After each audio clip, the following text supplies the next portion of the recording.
बांग्लादेश की पुलिस और army students के पीछे पड़ी हुई है। कहीं पुलिस वैन स्टूडेंट के ऊपर से गुजरती हुई दिखाई दी तो कहीं पे हेलीकॉप्टर को यूनिवर्सिटी के छतों पर लैंड करता हुआ देखा गया। स्टूडेंट्स सड़कों पे प्रोटेस्ट कर रहे हैं, कहीं पे रैलियां दिखाई दे रही है। स्टूडेंट्स की तादाद इतनी ज्यादा बढ़ गई है कि चारों तरफ हर जगह railway station, bus stand, highway सब कुछ ब्लॉक कर दिया गया है। लोकल मीडिया तो वैसे भी इतना ध्यान नहीं दे रही थी, ऊपर से व्हाट्सएप, सोशल मीडिया सब कुछ सारा सिस्टम ब्लॉक कर दिया गया है।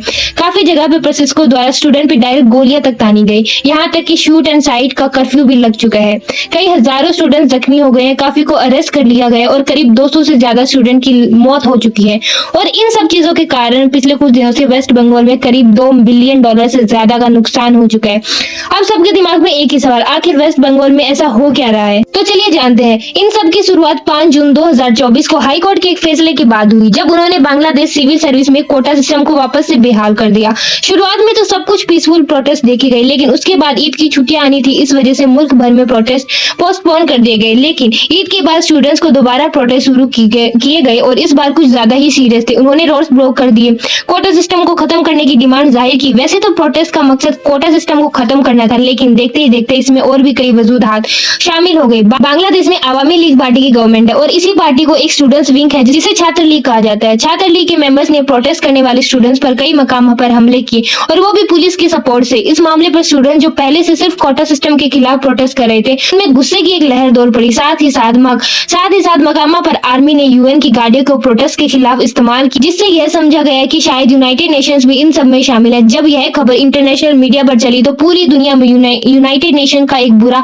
इंप्रेशन गया और यूएन ने बांग्लादेश से ऐसा करने की वजह तलब की। मालूम पड़ा कि गाड़ियां यूएन मिशन की रेंट की गई थी, लेकिन उन पर लोगों नहीं उठाया गया था। अभी प्रोटेस्ट का गुस्सा थमा ही नहीं था कि 14 जुलाई 2024 को बांग्लादेश की प्राइम मिनिस्टर शेख हसीना ने कुछ रिमार्क्स दिए, जिससे मामले में मजीद गंभीर बना दिया। उन्होंने कहा कि फ्रीडम फाइटर को अगर जॉब में कोटा दिया जाएगा तो क्या रजाकार को दिया जाएगा?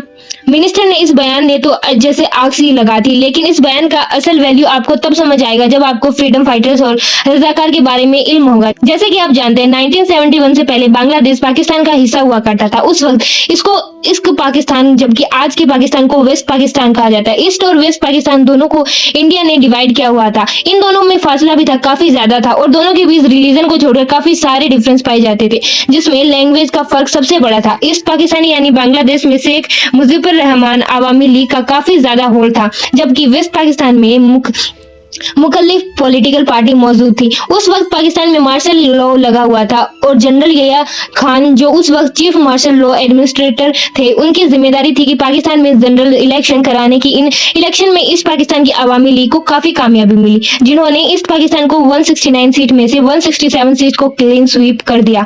अब पाकिस्तान की नेशनल असेंबली को टोटल सीट 300 थी, जिनमें से 167 यानी कि आधी से ज्यादा सीट ईस्ट पाकिस्तानी तान की अवाम लीग ले चुकी थी, जिसका मतलब था कि Awami League national assembly of Pakistan में अपनी गवर्नमेंट आसानी से बन सकती थी। पर उस वक्त मिलिट्री लीडरशिप ऐसा नहीं चाहती थी, जिसके चलते ईस्ट पाकिस्तान में सिविल डिसोबीडियंस की तारीख चल पड़ी।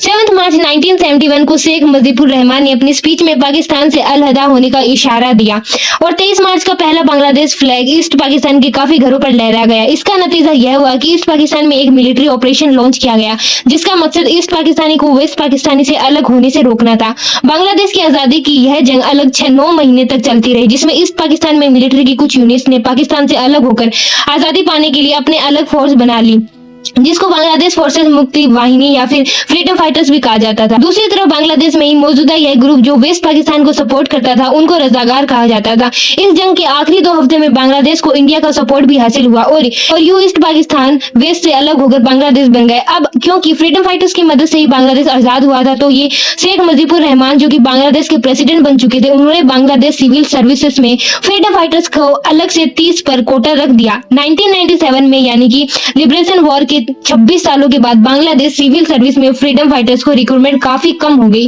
जिसके चलते गवर्नमेंट ने यह कोटा सिर्फ फ्रीडम फाइटर्स नहीं बल्कि उनके बच्चों के लिए भी बढ़ा दिया।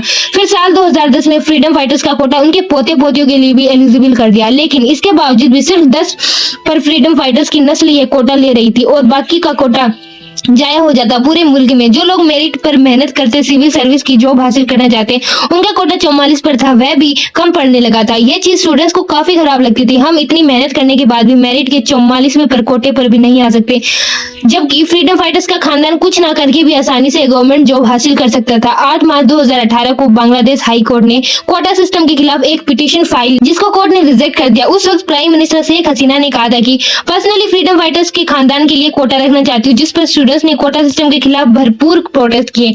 उनका कहना था कि यह तो फ्रीडम फाइटर के बच्चे जाने वाले कोटा की मेरिट वाले कोटा में मर्ज कर दिया जाएगा या फिर फ्रीडम फाइटर्स का कोटा कम किया जाए। इस पर प्राइम मिनिस्टर शेख हसीना ने एग्जीक्यूटिव ऑर्डर जारी किया और बांग्लादेश सिविल सर्विस में से कोटा सिस्टम ही खत्म कर दिया। अगले कुछ सालों तक खामोशी रही, लेकिन फिर अचानक बांग्लादेश में हाई कोर्ट में 5 जून 2024 को शेख हसीना का वह एग्जीक्यूटिव ऑर्डर कैंसिल करके कोटा सिस्टम वापस से बहाल कर दिया गया और यही से दोबारा प्रोटेस्ट शुरू हुआ। हालात हद से ज्यादा बढ़ गए तो 21 जुलाई 2024 को सुप्रीम कोर्ट ऑफ बांग्लादेश ने कोटा सिस्टम में भारी रद्द बदल कर ऑर्डर पास किया और इस ऑर्डर में 93 पर कोटा मेरिट के लिए दिया गया, जो कि पहले 44 पर था, और फ्रीडम फाइटर्स का कोटा जो पहले 30 पर था उसे कम करके 5 पर कर दिया गया। 1 पर माइनॉरिटी और 1 पर मजदूर लोगों के लिए फिक्स किया गया। ऑर्डर के बाद स्टूडेंट ने सिर्फ इस शर्त पर प्रोटेस्ट खत्म करने का फैसला किया कि उनके अरेस्ट किए साथियों को छोड़ा जाए और जिन इलाकों में स्टूडेंट्स को मारा गया है वहां की गवर्नमेंट ऑफिशियल रिजाइन करे।